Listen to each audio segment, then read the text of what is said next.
Taking My Time, But I Don't Know Where. Written by cosmicocean on AO3. Read by Alextris. Chapter 23. Things ease into a pattern pretty quickly.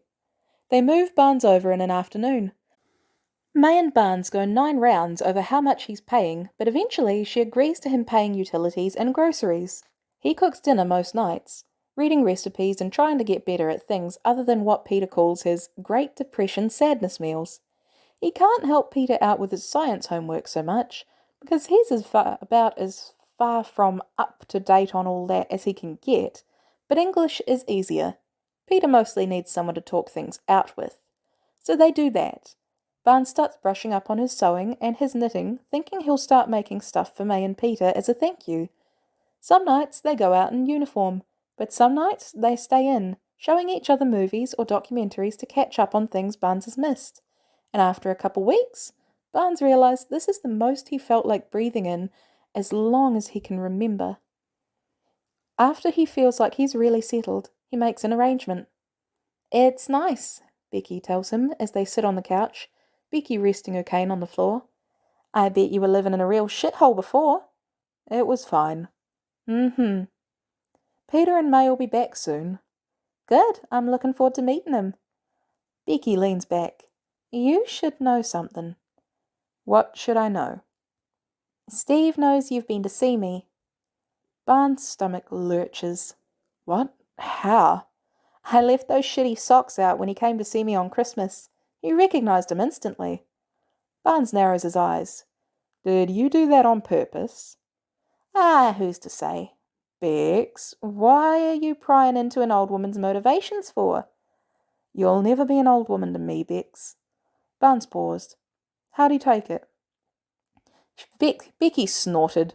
"Oh, he was mad. Yelled at me like we were kids again, and he caught me stealing a sweet out of his room." Barnes frowns.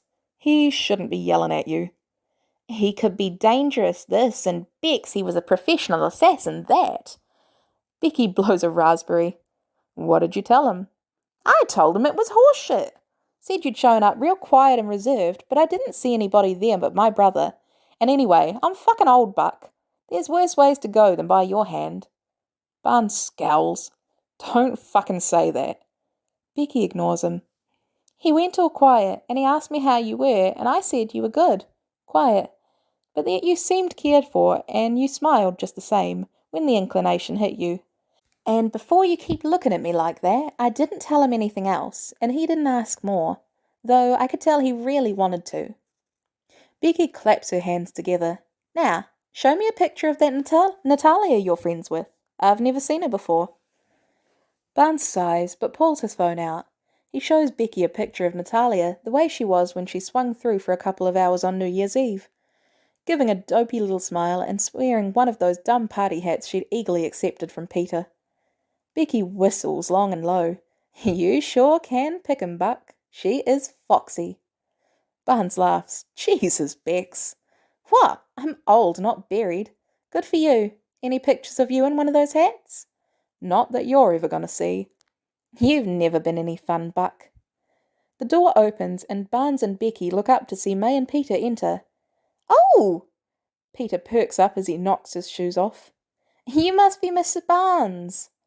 "Bex is fine."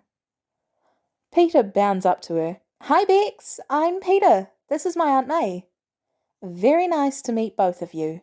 See, you're wearing a pair of Buck's shitty socks." Peter looks affronted. "They're not shitty."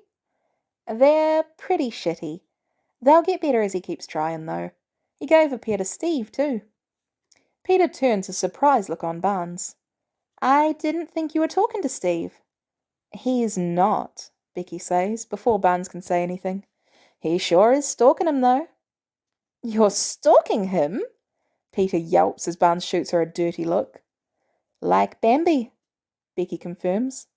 "That's what you do when I'm at work and Peter's at school?" May looks amused. "You stalk Captain America?" "I haven't been back to see him since Christmas," Barnes tells them irritably. Christmas had been a little much. "Back to see him," Becky mimics, like he knows anything about it. He doesn't need to know anything about it. So says every coward. How's about you go and fuck yourself, Bex? Talking that way to a lady, Grandma Barnes is going to resurrect herself from the grave just to smack you silly. Yeah, well, she's going to have to catch me first. Barnes squints at Peter, who looks like the sun's coming out. What's that look on your face for?